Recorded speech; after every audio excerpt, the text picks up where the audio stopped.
요한일서 1장 1절에서 4절 말씀 한 절씩 교독합니다.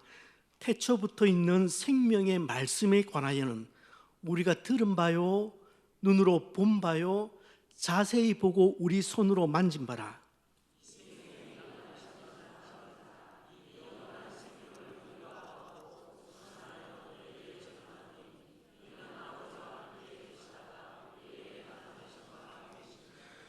우리가 보고 들은 바를 너희에게도 전함은 너희로 우리와 사귐이 있게 하려 함이니 우리의 사귐은 아버지와 그의 아들 예수 그리스도와 더불어 누림이라.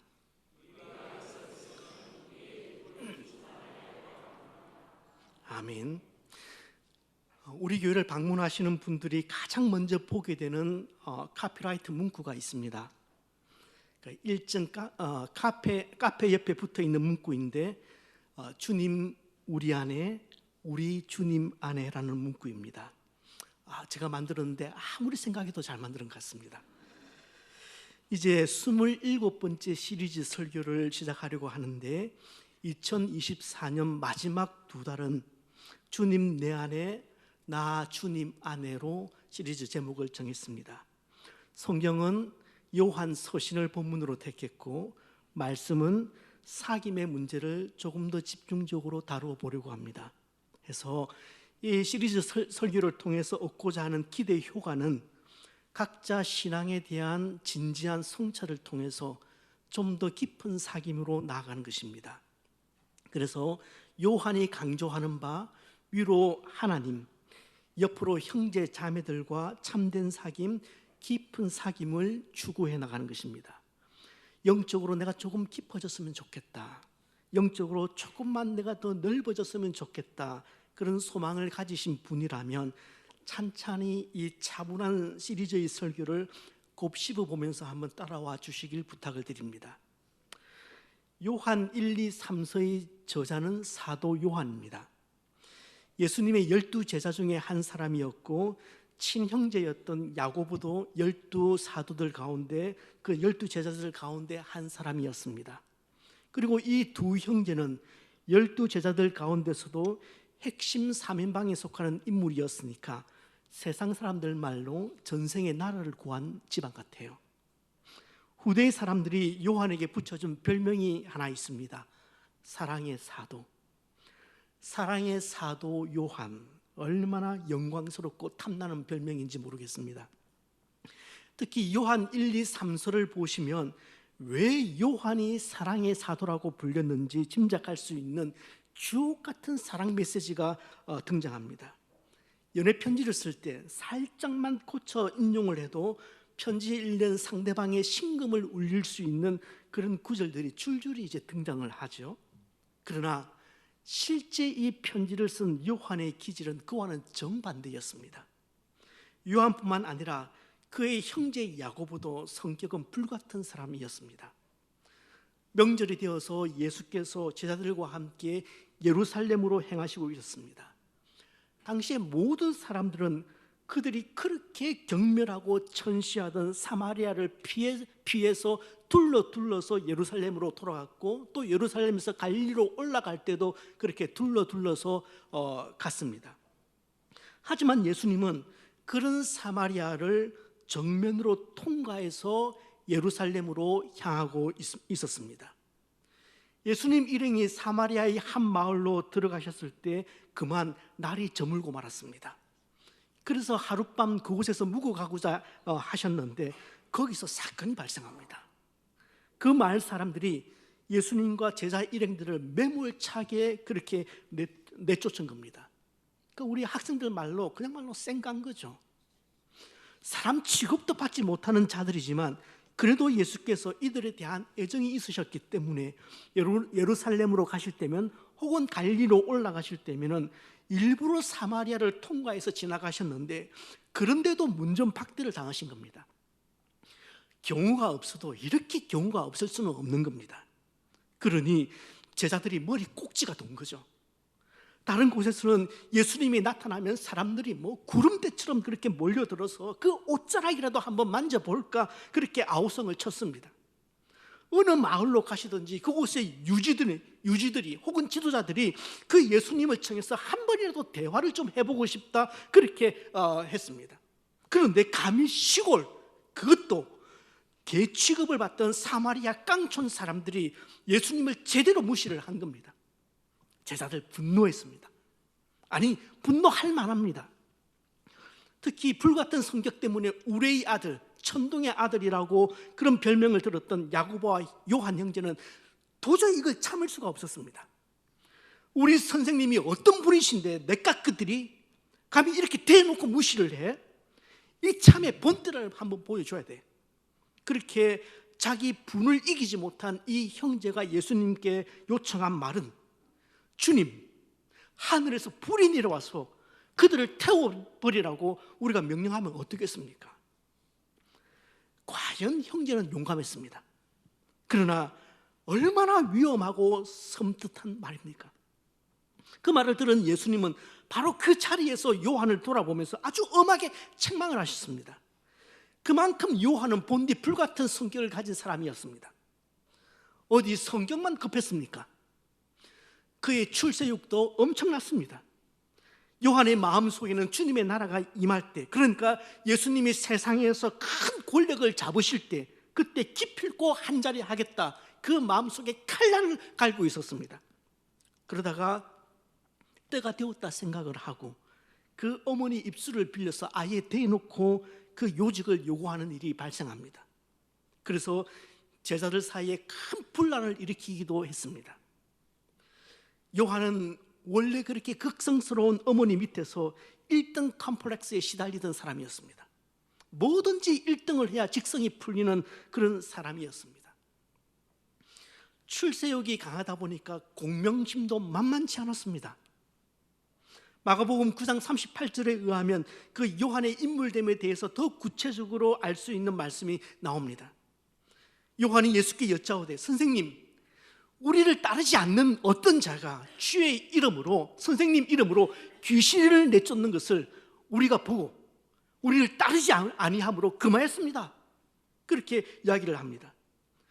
요한은 자신이 예수의 제자라는 사실에 대해서 그 자부심이 대단했습니다.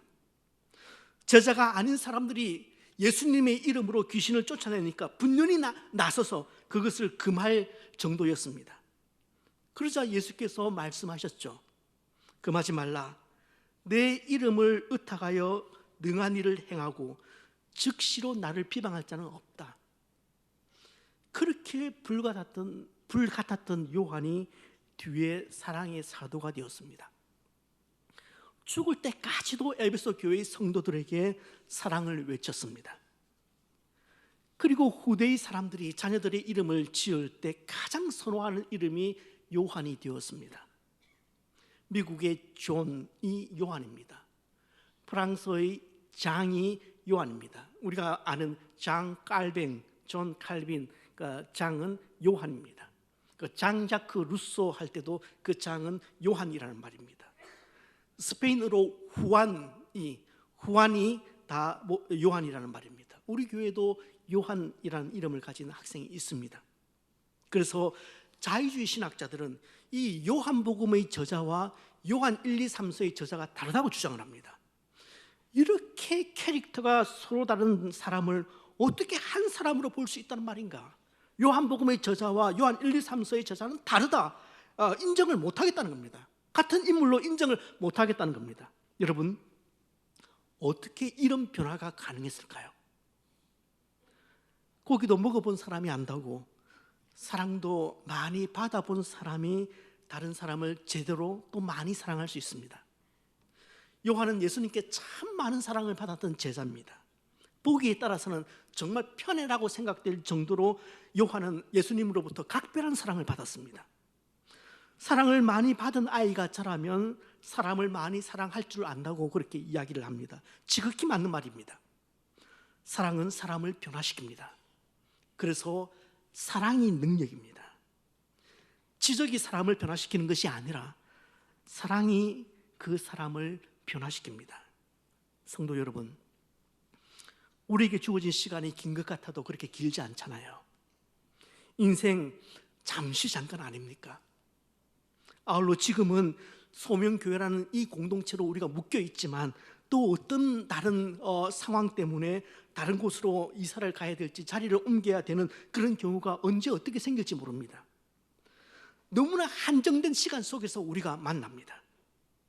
하나님께서 우리에게 허락한 시간이 그렇게 길지 않은데 그 길지 않은 시간 동안 서로 많이 사랑하시길 바랍니다. 여러분 속에 사람을 사랑하는 따뜻함이 있었으면 참 좋겠습니다. 그냥 조금만 더 서로 사랑하면서 신앙생활 했으면 좋겠습니다. 사랑하는 사람들이 있기 때문에 그 사람들 만난다는 즐거움 때문에 교회 가는 것이 좋고, 함께 일하면 재미가 있어서 조금이라도 더 같이 봉사하고 싶고, 친형제처럼, 아니 친형제보다 더 살갑게 교제하는 사람들이 있기 때문에 구역 모임에 가고 싶은 그런 교회 되었으면 참 좋겠습니다. 그래서 처음 교회를 찾아오시는 분들도 서로 교우들이 사랑하는 것이 그게 피부로 느껴지잖아요. 사람은 영물인데. 그래서 그것이 피부로 느껴질 정도로 정이 넘치는 그런 교회였으면 참 좋겠습니다. 이처럼 요한 서신 그렇게 하면은 대개 사람들은 사랑을 먼저 떠올립니다. 요한 서신에는 사랑에 관한 주옥 같은 구절들이 등장하는데 아주 쉬우면서도 간결한 문장으로 그렇게 기록이 되어 있습니다. 그토록 쉽고 평이한 단어들을 사용해서 하나님 사랑과 형제 사랑에 대해서 그렇게 아름답게 표현을 할 수 있었다는 것은 분명히 하나님께서 그 사도 요한에게 주신 특별한 달란트 같아요, 이건. 그러나 여러분, 표현이 쉽기 때문에 그 내용이 얕은 것은 아닙니다. 쉬운 것하고 얕은 것하고는 다릅니다. 한국인들이 가장 사랑하는 시인 중에 한 사람은 김소월입니다. 주옥 같은 시들을 남겼죠. 시를 아무리 싫어한다고 하는 분들도 김소월의 시 한두 편쯤은 그렇게 잘 알고 계십니다. 그런데 소월은 시를 쓸 때 기초 단어인 500단어 안에서 시를 썼다고 합니다. 소월의 시를 한번 소개를 해볼까요? 산유화, 산에는 꽃 피네, 꽃이 피네. 가을봄 여름 없이 꽃이 피네. 산에 피는 꽃은 저만치 혼자서 피어있네. 산에서 오는 작은 새여 꽃이 좋아 산에서 사노라네. 산에는 꽃 지네, 꽃이 지네. 가을봄 여름 없이 꽃이 지네. 다른 시를 하나 더 읽어보겠습니다. 엄마야 누나야 다 아시죠? 엄마야 누나야 강변 살자. 뜰에는 반짝이는 금모래빛. 뒷문 밖에는 갈리페 노래. 엄마야 누나야 강변 살자. 언제 들어도 질리지 않는 소박한 그런 소박하고도 아름다운 시입니다. 그런데 이 시 가운데 여러분이 뜻을 몰라서 국어사전을 찾아보아야 할 단어가 있습니까? 너무나 보편적인 단어입니다. 초등학생들이 사용하는 단어입니다.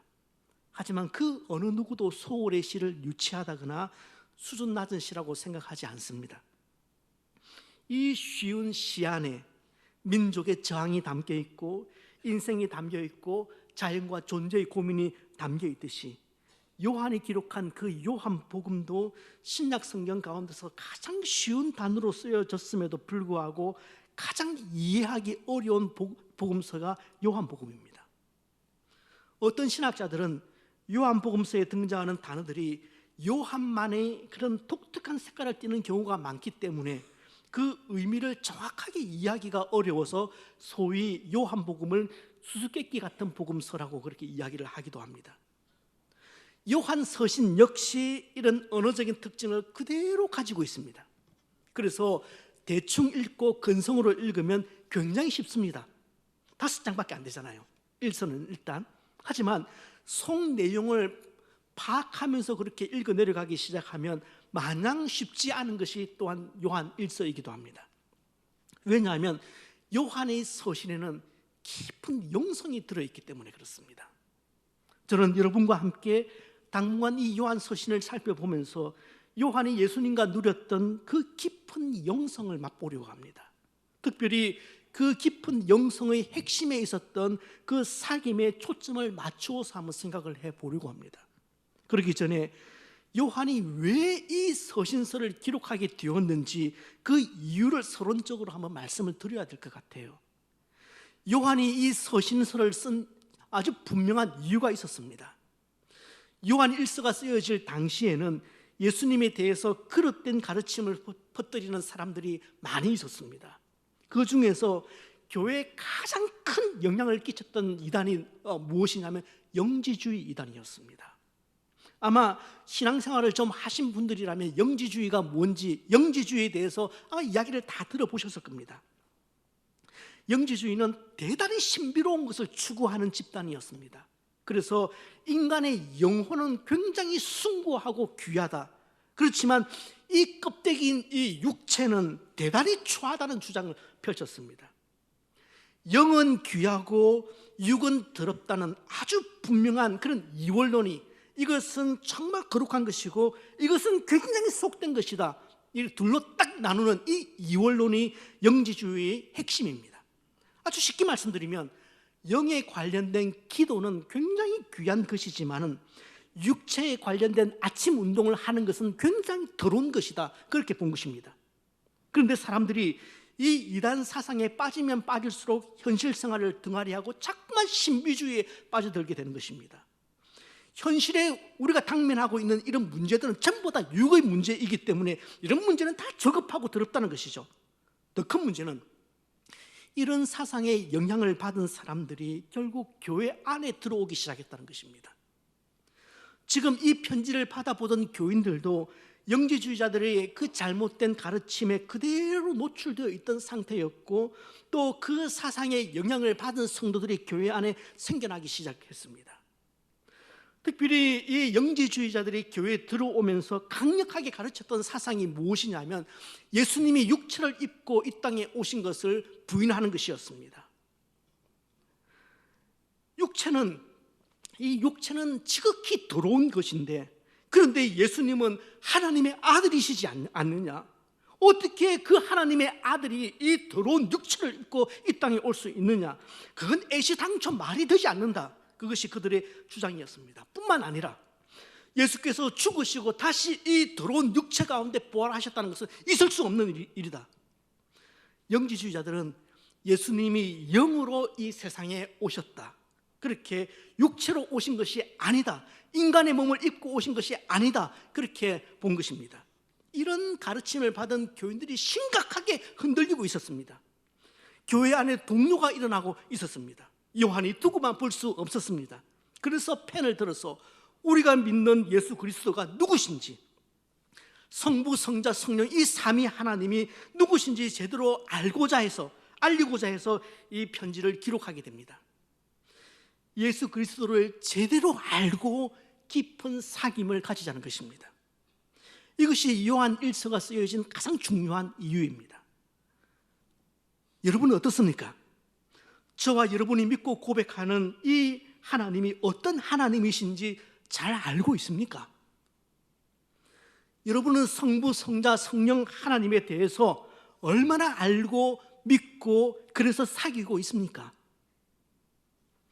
여러분, 오늘날 교회가 왜 이렇게 문제가 많은 곳이 되어버렸을까요? 왜 이렇게 자주 사회적인 지탄의 대상이 되었을까요? 문제의 원인을 따지자면 참 할 말이 많이 있겠지만 그 모든 문제의 시작점에는 우리가 성부, 성자, 성령 이 삼위 하나님을 잘 모른다는 데 있습니다. 혹은 우리가 하나님에게 큰 관심이 없다는 것으로 이제 귀결될 것입니다. 그래서 이 시간 여러분 모두에게 도전합니다. 과연 내가 믿고 있는 하나님에 대해서 나는 얼마나 알고 믿는가? 얼마나 알고 사귀고 있는가? 그분을 알아가고자 하는, 알고자 하는 그 열정이, 그 열심이 내 속에 있는가? 각자 자신에게 진지하게 그리고 정직하게 한번 질문을 던져보시기를 바랍니다. 설경욱 씨가 작사 작곡한 찬양 중에 그 사랑 얼마나라는 찬양이 있습니다. 이게 우리가 종종 부르는 찬양인데요, 찬양 가사 앞부분이 이제 이렇습니다. 다 표현 못해도 나 표현하리라. 다 고백 못해도 나 고백하리라. 다 알 수 없어도 나 알아가리라. 다 닮지 못해도 나 닮아가리라. 이 찬양의 고백대로 삼위 하나님을 우리가 다 알 수 없습니다.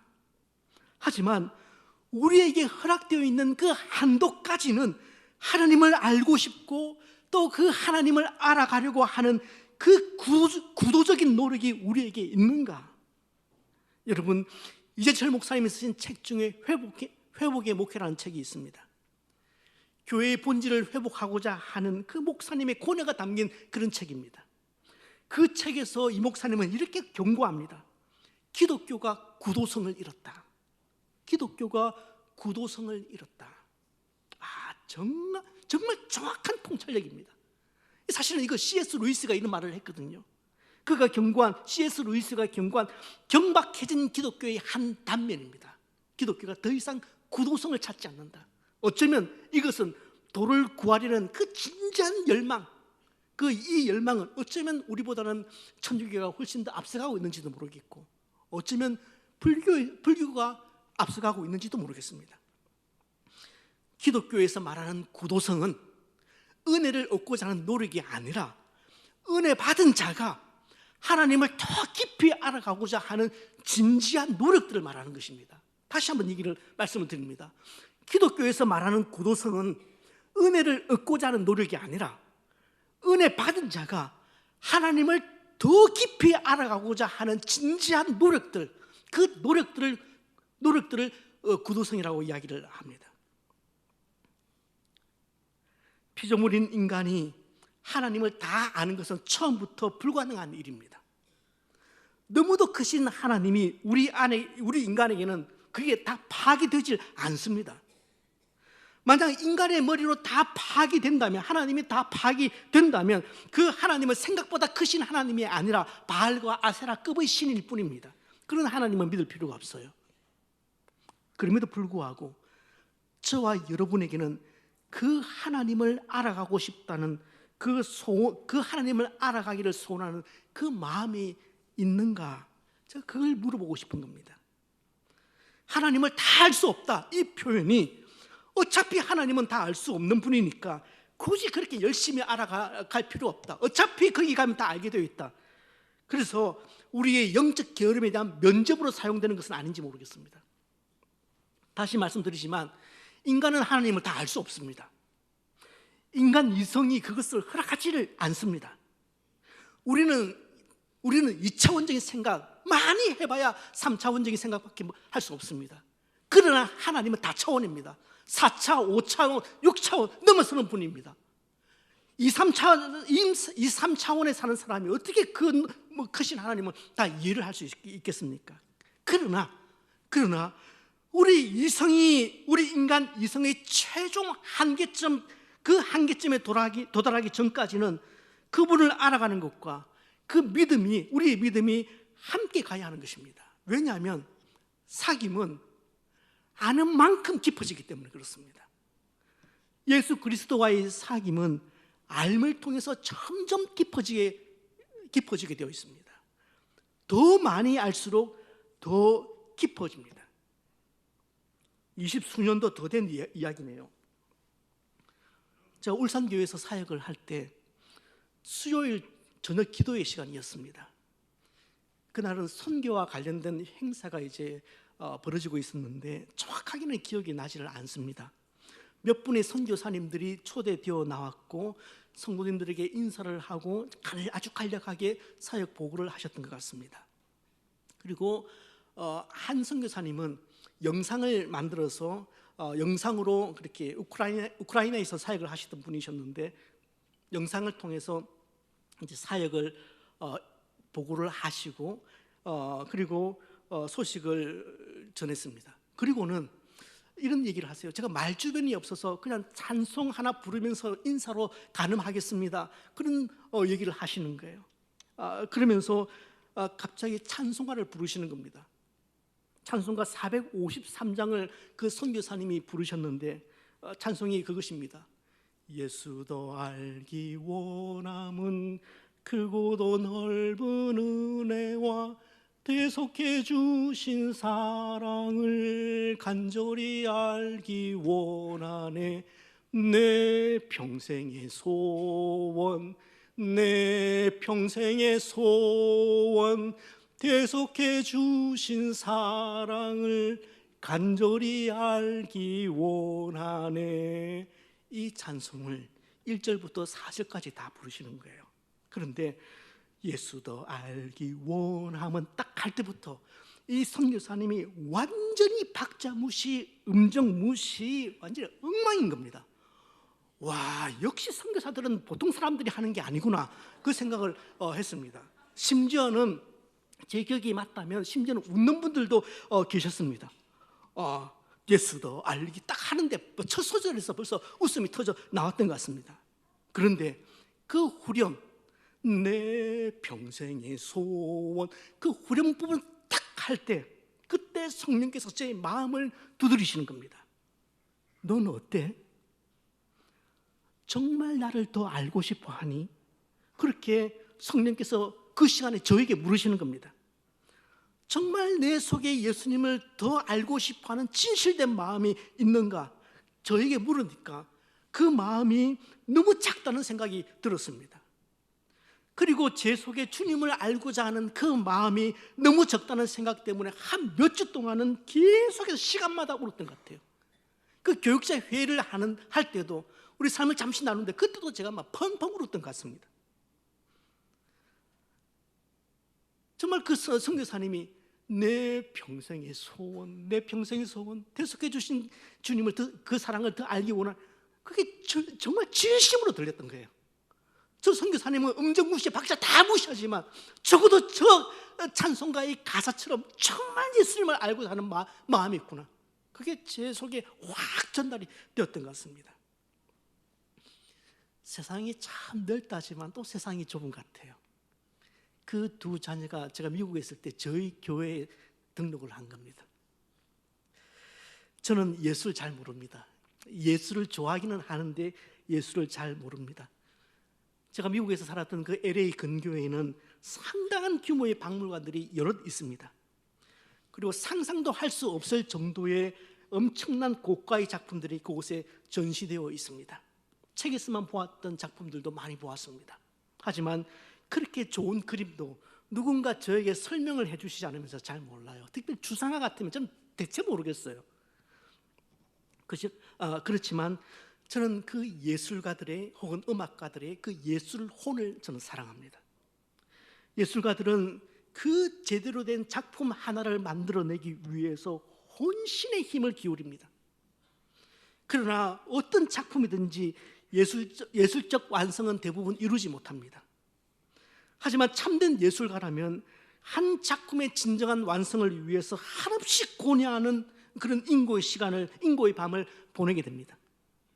그렇게 발버둥을 치면서 작품에 매진하죠. 그런데도 이게 아니다 싶으면은 화가는 자급하던 그 캔버스 위에 물감을 뿌려버리고 또 글쟁이들은 그 원고를 찢어버립니다. 도예가는 그 공예품들을 망치로 주저없이 깨버립니다.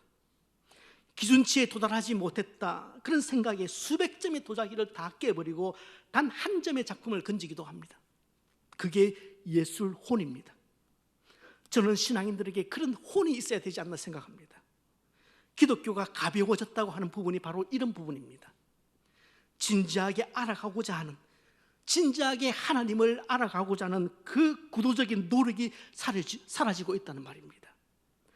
참으로 가벼워진 기독교의 현상은 성도들이 하나님을 알기 위해서 시간을 할애하지 않는다는 것입니다. 아마도 50대, 60대 분들은 스마트폰 사용하는 법을 익히기 위해서 시간을 제법 할애를 하실 겁니다. 또 어플 사용하는 법을 알기 위해서 시간 또 드릴 겁니다. 그래도 모르면 유튜브 검색을 또 해서 그리 기어코 그 어플을 어떻게 사용하는지 알아내실 겁니다. 어르신들은 이메일 보내는 법, 카톡에서 이모티콘을 어떻게 보내야 되는지 그것을 익히기 위해서 시간 많이 보내셨을 겁니다. 스마트폰으로 사진을 좀 제대로 찍기 위해서, 내 사랑하는 손주 사진을 좀 생생하게 찍기 위해서 우리 시니어들은 금요일마다 이 장모님에게 지금 사진 수업을 듣고 있습니다. 하지만 하나님을 아는 일에 있어서는 이 정도면 충분하다고 스스로 속이면서 그렇게 살아가고 있는 것은 아닌지 모르겠습니다. 이제는 배워봐야 돌아서면 까먹습니다. 그렇지 않습니다. 요한일서 전체를 통해서 요한이 끊임없이 경계하고 있는 것은 예수 그리스도를 잘못 알고 그로 인해서 삼위 하나님을 잘못 섬기는 것입니다. 하나님 아닌 다른 것을 섬기는 것은 종교적인 향락이 되기도 하고 결국에는 자기 자신을 신으로 섬기게 되는 그런 것으로까지 확대됩니다. 그래서 하나님을 잘못 알고 섬기는 것이 결국에는 우상 숭배가 되기도 합니다. 지금 우리에게 있는 큰 문제도 하나님을 알 만큼 알고 있다는 착각과 교만입니다. 하나님에 대해서 더 알아가고자 하는 그것에 대한 구도적인 무관심, 그것이 어쩌면 우리의 문제인지도 모르겠습니다. 그래서 요한 1세에는 몇 가지 단어가 계속 반복해서 등장합니다. 그 중에서 가장 많이 사용되는 단어가 뭐냐면 알다라는 단어입니다.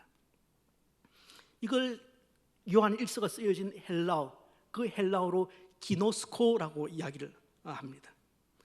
기노스코라는 동사인데 이 동사형으로만 요한 1세 21번이나 사용되니까 전체 분량이 5장밖에 안 되잖아요. 5장밖에 안 되는 분량인데 이 짧은 성경에서 엄청나게 이 단어가 많이 사용이 되고 있는 겁니다.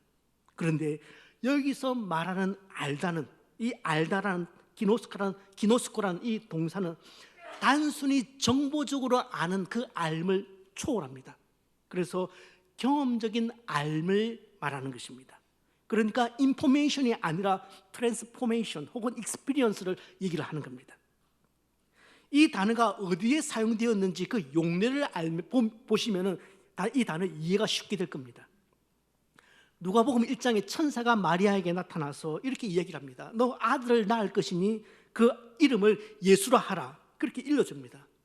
그때 마리아가 뭐라고 그 천사에게 대답을 하느냐 하면 난 남자를 알지 못하니 어찌 이 일이 있으리이까.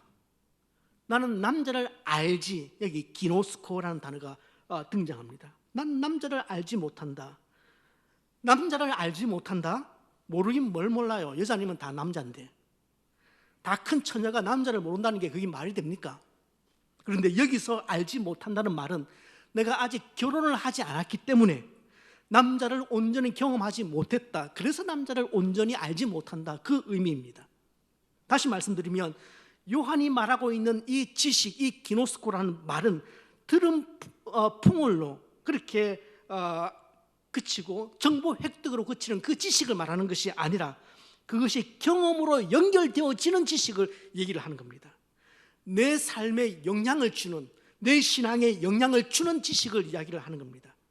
그런데 이 사도 요한이 기노스코, 경험적 알미라는 이 동사를 이렇게 자주 사용하는 이유는 이와 같이 하나님을 아는 지식이 풍요해지면 풍요해질수록 내가 그토록 사모하는 예수님과 더 깊은 사귐이 가능하다는 것입니다. 요한 1서에서 궁극적으로 말하고 싶은 것이 바로 이것, 예수 그리스도와 깊은 사귐입니다. 내가 정말 사랑하는 그 예수님과 깊은 사귐을 가지고 싶고 친밀함을 누리고 싶은데 어떻게 그게 가능하느냐 하면 지식, 그리고 그 지식은 단순한 정보에서 그치는 것이 아니라 경험에 연결되는 경험적 지식의 기반이 있어야 한다는 말입니다. 말씀을 정리합니다. 다윗의 전 생애를 통해서 다윗은 전 생애를 통해서 하나님과 깊은 사귐과 친밀을 누렸던 사람입니다. 그 사귐과 그 친밀감이 있었기 때문에 사망의 음침한 골짜기를 걸어가면서도 주의 지팡이와 막대기가 나를 안위하시나이다, 그렇게 말할 수 있었습니다. 그래서 시편 34편 8절 말씀을 보시면 다윗이 이렇게 이 시대를 살아가는 성도들에게 권하고 있습니다. 너희는 여호와의 선하심을 맛보아 알지어다. 너희는 여호와의 선하심을 맛보아 알지어다. 요한이 강조하는 것은 예수를 알아가고 그분을 경험하고자 하는 그 참다운 구도성이 없다면 우리는 주님과 깊은 사귐, 깊은 친밀감 누릴 수 없다는 것입니다. 그래서 저는 오늘 서론적인 이 설교에서 두 가지 질문으로 마치려고 합니다. 꼭 스스로에게 이 질문을 이 한 주간 동안 여러 번 던져보시기를 바라고 반드시 이 질문에 대해서 답을 내려보시기를 바랍니다. 첫 번째 질문, 여러분은 여러분 속에 생명과 영생을 주신 예수 그리스도를 더 알아가고자 하는 구도적 열망이 있습니까? 다시 질문합니다. 여러분 속에 생명과 영생을 주신 예수 그리스도를 더 알아가고자 하는 구도적 열망이 있습니까? 두 번째 질문은 여러분은 여러분이 사랑하는 예수님과 깊은 사귐을 나누고 있습니까? 기도하겠습니다.